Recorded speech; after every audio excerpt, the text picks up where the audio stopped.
Compassion is quiet work. It's slow and requires patience. Compassion work is generational.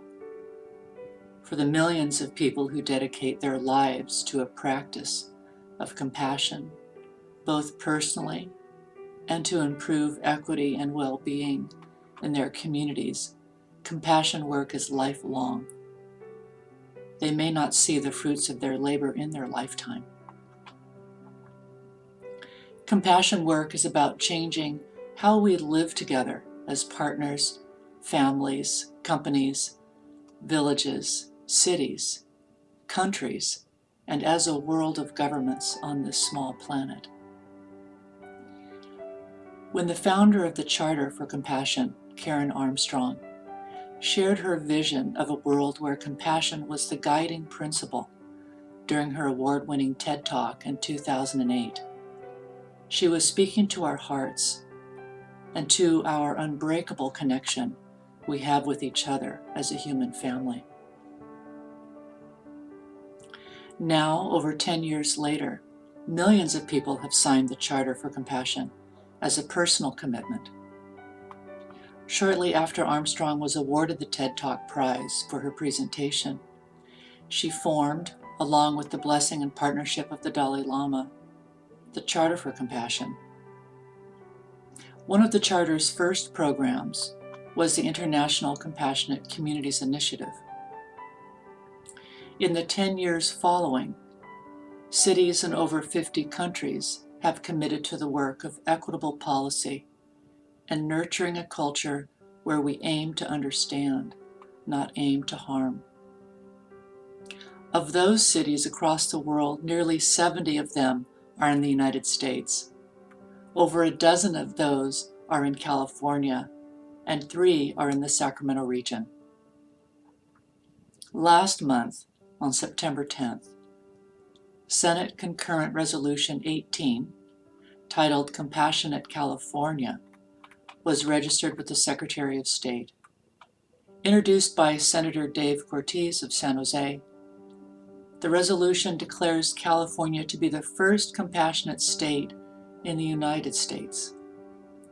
The resolution unanimously passed both the Senate and Assembly and became effective immediately upon filing with the Secretary of State on September 10th. This milestone represents nearly 10 years of work by the Compassionate California organizing team, which includes representatives from compassionate cities up and down the state. And I had the privilege of participating in that process. Right now, a team of compassionate city leaders is drafting a statewide strategic plan for leveraging SCR 18 to accelerate policy change and the adoption of the Charter by the nearly 20 other cities and communities actively partnering with their elected officials, community leaders, and residents to join the other cities as a compassionate city. People work together to advance this vision. None more than the 2 Compassionate California team members we lost earlier this year.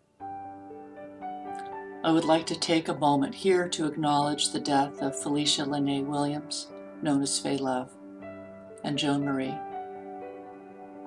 Both succumbed this spring of unexpected health issues. Their loss is devastating to me personally and to many others. Faye Love served on the leadership team of Compassionate California, in addition to her work with youth and police relationship building and many other initiatives related to the arts. Joan Marie was my co-founder for Compassionate Capital Region and a dear friend, along with Faye Love. Both her and Faye's work carries on in the commitment of others to carry on their vision. The Compassionate Cities Initiative is a vehicle for making progress on 3 of the United Nations Sustainable Development Goals. Number 3, good health and well-being. Number 11, sustainable cities and communities. And number 17, partnership for the goals. Building a compassionate city takes work in 3 key areas. 1, personal accountability for the current social conditions and policies. 2, supporting and joining in to raise the voices of the community to influence policy change. And 3, work with elected officials to change policy. What does it take for a person to acknowledge the pain and suffering around them? What does it take for a community enduring these inequities to rise up and be heard effectively? How Compassionate Capital Region is answering these questions is by creating a safe space to share and listen to each other's stories of their experiences. By supporting and mentoring grassroots leaders to keep their strength up and their voices strong. Providing sanctuary for youth to find a way to be okay with their feelings and engage in art projects to express their vision of the world they wish to live in, as well as cultivating them as the next generation of community leaders. And by establishing and strengthening connections between elected officials and the communities they serve.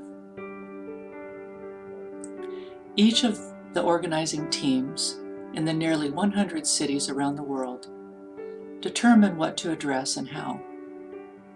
The result is a network of diverse approaches, inspired ideas, and best practices that anyone can access and connect with.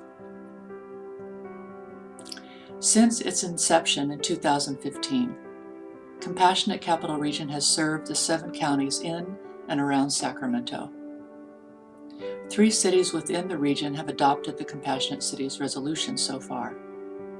Sacramento in 2017, Elk Grove in 2020, and West Sacramento in 2021. Each of the cities approach the work uniquely, collaborating with each other on projects and events. Sacramento focuses on community well-being, nonprofit capacity building, and strengthening community stewards through the Compassion Ambassador Program, as well as youth enrichment and empowerment programs such as Compassion in Action art event for youth. Elk Grove's team is partnering with the city to develop a tool for measuring community well-being. This will inform a wide range of future planning, such as infrastructure spending, policy, and community design. West Sacramento helps nonprofit organizations build capacity by connecting people to resources, strategic planning for community events, and mentoring of grassroots leaders. They also focus on environmental justice and urban farming. I'd like to circle back to the Compassion Ambassador Program for a moment. Developed by Compassionate Capital Region, it's a model for other cities in the Compassionate Cities movement. Currently, 13 community leaders, mentors, and activists carry the title of Compassion Ambassador. We're developing the scaling plan to expand the team to over 100 in the next 2 years. These community stewards are remarkable human beings dedicated to the work they do. In contrast to what you hear on the news about how the world is falling apart, the loving network of people helping people is what holds the world together. Our other region-wide initiatives include the Peaceful Gardens Project and the Compassion in Action Art Day for Youth. Both use art to change hearts and minds and to create sanctuaries of peace and creativity, while raising awareness on important social issues and injustices.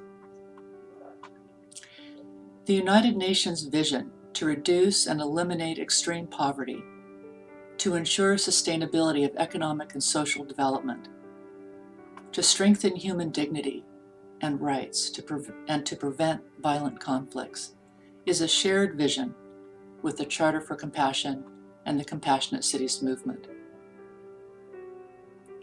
What is your vision for the world you'd like to live in? How are you realizing that vision? Is there more you can do?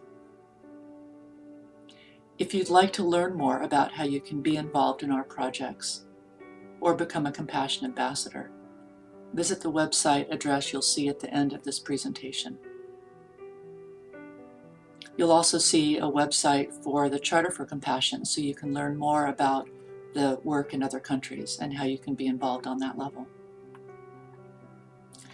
As a former board member of the local chapter of the United Nations Association, I am proud of the team of dedicated and multi-generational professionals and community leaders who advocate for the continued support of the United Nations and all of its vital agencies.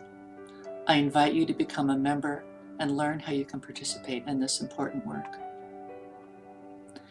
Building the world you want to live in requires you to actively create that world. This is your call, and it might be your calling.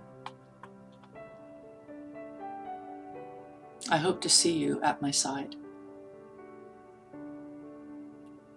Thank you.